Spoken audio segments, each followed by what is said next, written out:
Party కార్యకర్తలకి ఇది మానసిక సంతృప్తిని కలిగించేటటువంటి వివరణ. ఇంతకుముందు కూడా మాట్లాడారు ఆయన. ఇప్పుడు స్వర్ణాంధ్ర తిలక్ గారు ఏదో ఇది పెట్టి పిలిచినట్టున్నారు వీళ్ళిద్దరిని. అక్కడ వీళ్ళిద్దరు మాట్లాడినటువంటి అంశం అనమాట. ఆయన మొదటి నుంచి చెప్తుంది ఈ విషయంలో మాత్రం కూటమి ఫెయిల్ అవుతుంది, కూటమి వాళ్ళు సరిగ్గా సమాధానం చెప్పడంలో విఫలమవుతున్నారు, ఎన్నికల సంఘం విఫలమవుతుంది. కాబట్టి మన దేశంలో ఉన్నటువంటి వ్యవస్థల పరమైనటువంటి అదృష్టం వీళ్ళకి బెనిఫిట్ అయింది. న్యాయ వ్యవస్థ ఈసీ వ్యవహారంలో జోక్యం చేసుకోదు కాబట్టి ఆ వ్యవహారం ఎన్నికల సంఘానికి ఫెచ్చింగ్ అయింది.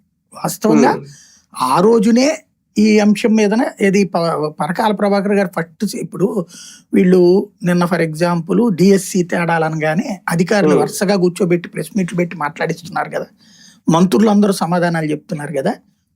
అట్లాగే మొన్న ఈ మధ్యన ఈ సంక్షేమ పథకాల గురించినో లేకపోతే దాని పేరేమంటారు ఫండింగ్ గురించినో ఇట్లాంటివి వచ్చినప్పుడు ప్రతి దాని మీదన వైసీపీ అన్నప్పుడు వీళ్ళు వివరణ ఇస్తున్నారు కదా, లేదా దానికి కౌంటర్ గా సమాధానాలు చెప్తున్నారు కదా ఫిగర్స్ తో సహా అంటూ. దీని మీద ఎందుకు చెప్పలేకపోతున్నారు 2 సంవత్సరాల్లో? ఇది ఆత్మవిమర్శ చేసుకోవాలి ఖచ్చితంగా. ఇందులో ఎన్నికల సంఘం యొక్క మోసం 3 పాయింట్లలో ఉంది. నెంబర్ 1, వివిప్యాట్లు తగలబెట్టేయడం.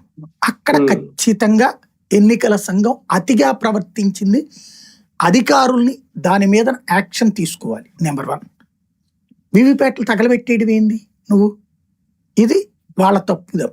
ఇంకొకటి వచ్చేటప్పటికి ఆ వీడియోల్ని ఓవర్ రైడ్ చేసేయడం. ఆ వీడియోలు ఎందుకు దాచిపెట్టలేదు, కనీసం 5 ఏళ్ళైనా దాచిపెట్టాలి కదా నువ్వు. వివిప్యాట్లు విజువల్స్ ఈ రెండింటిని 5 ఏళ్ళు